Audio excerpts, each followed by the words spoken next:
My fellow Idahoans, for months now, the Idaho Legislature has debated its desired role in the state's response to declared emergencies. The debate has culminated in two bills that threaten your safety and our economy during future emergencies. House Bill 135 and Senate Bill 1136 are not about protecting your rights or improving the state's emergency response. The bills handcuff the state's ability to take timely and necessary actions to help Idahoans in future emergencies. The bills narrow the authority of future governors to the point where a governor could not deploy the National Guard to facilitate vaccine administration or repair bridges after a massive earthquake. The bills limit the state's ability to help agriculture and industry minimize financial loss during a drought or flood. In addition, the bills limit the state's ability to help reopen schools and businesses following a catastrophic disaster. We know future emergencies will include floods, fires, and drought, the routine experience of living in the West.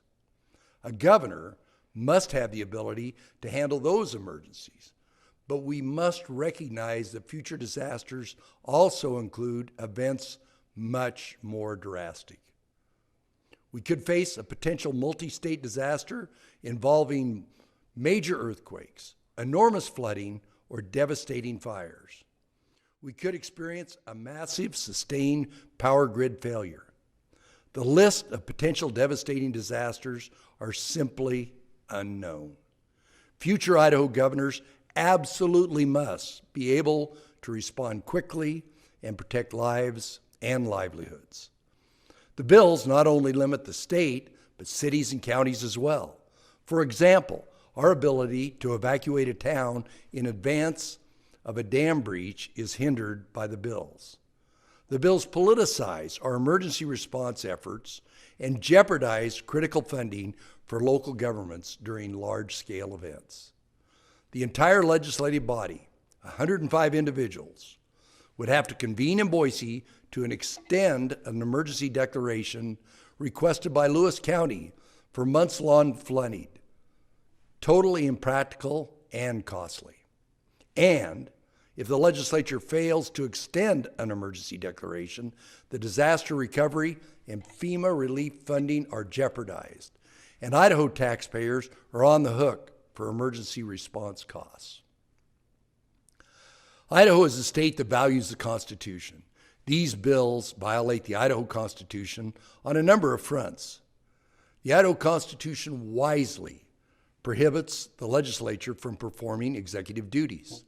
Declaring and responding to emergencies are core executive functions defined by the Idaho Constitution and the U.S. Constitution, and rightly so.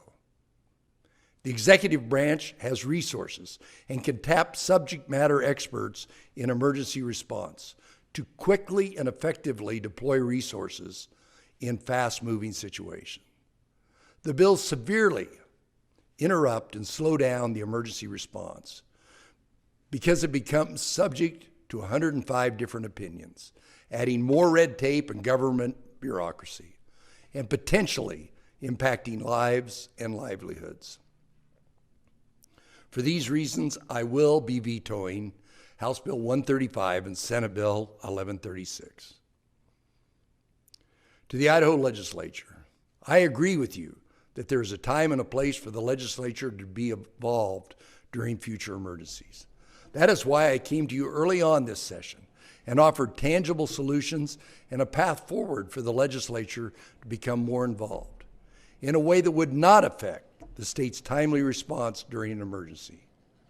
I am extremely grateful to the members of the legislature who have taken the time to hear me out. You know who you are, and I appreciate you more than you know. Numerous stakeholders felt ignored: the National Guard, the cities, the counties, FEMA, state emergency managers, and business. This is just plain irresponsible. Let's be honest. These bills are an emotional, knee-jerk reaction because of anger about the pandemic and some of my decisions during a very uncertain time last year. But I still believe when faced with difficult decisions, given the information I had at the time, I acted on balance during the pandemic response, and the strength of our economy today proves it.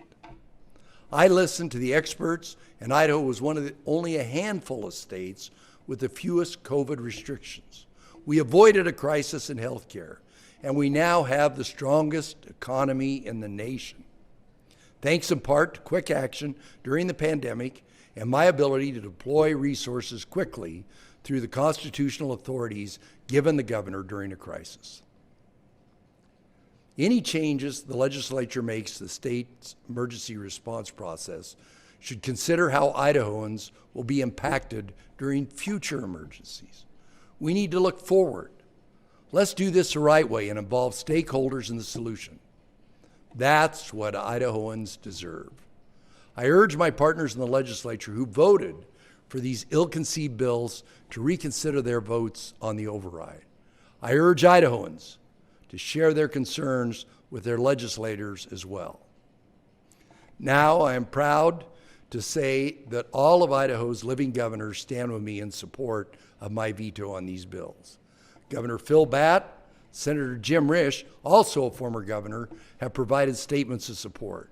In addition, Governor Butch Otter is here with me today, and Governor Dirk Kempthorne will offer some words remotely.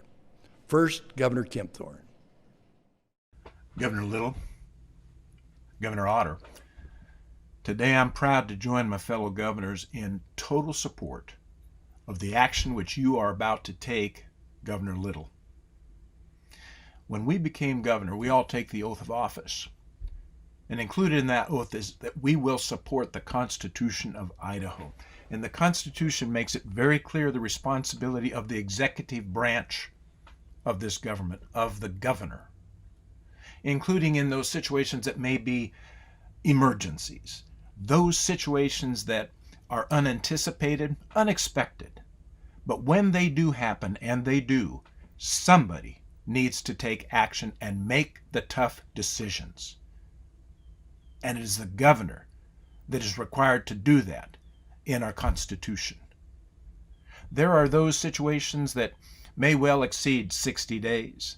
I certainly experienced that with fire seasons when I was governor. Does it make sense that somehow on the 60th day that a governor would be precluded from making those tough, hard decisions?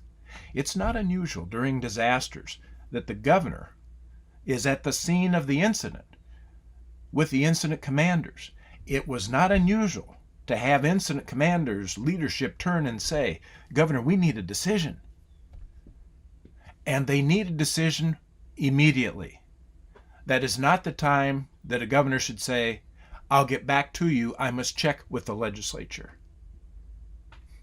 Governor, thank you for the action you're taking today. It is the correct action. It shows your leadership. And let me also say, as a father and a grandfather, on behalf of my family and families throughout Idaho, thank you for taking this action so that you have affirmed that as our governor, you'll make those tough choices and to the extent possible, mitigate what these disasters can do to our fellow Idahoans. Thank you, Governor. Thank you, Governor Kempthorne. I greatly appreciate you sharing your perspective with the people of Idaho. Now, Governor Otter would like to say a few words. Governor? Well, thank you. Thank you very much, Governor. The bills that Governor Little is vetoing today aren't only about this governor or Idaho's COVID response. The bills Governor Little is vetoing today threaten the future, all future Idaho governors, all future emergencies, and the health and safety and prosperity of the people of Idaho, this great state, during any future calamities. Now we know that Idaho will face other disasters. Down the road, it's a part of life. And we all pray that the damage that's done to our property, to our people, to our families, will be minimal. However, the Idaho Constitution gives the authority to the governor to swiftly respond during a crisis to protect lives, jobs, and the economy. That's the proper role of the executive, and that's why the separation of duties is so clearly established in our state's founding documents. The legislature is a deliberative body.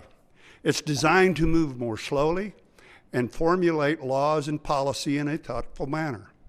And I know better than most that process matters.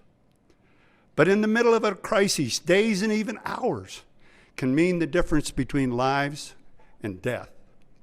An emergency is no time to slow things down.